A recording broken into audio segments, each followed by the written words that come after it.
domin samun ingantattun waƙoƙin Hausa da kuma comedy. Ku danna mana subscribe, ku danna ƙararrawar sanarwa domin samun sababbin shirye-shiryenmu da zarar mun sake.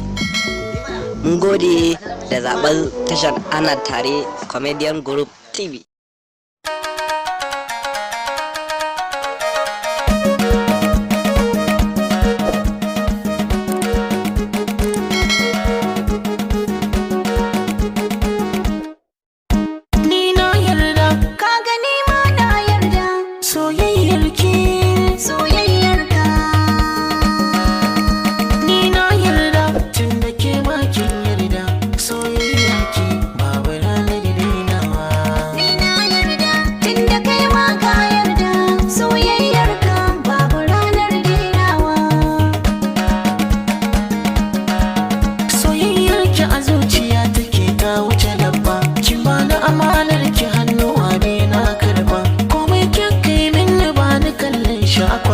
Cikin mata ke kaɗai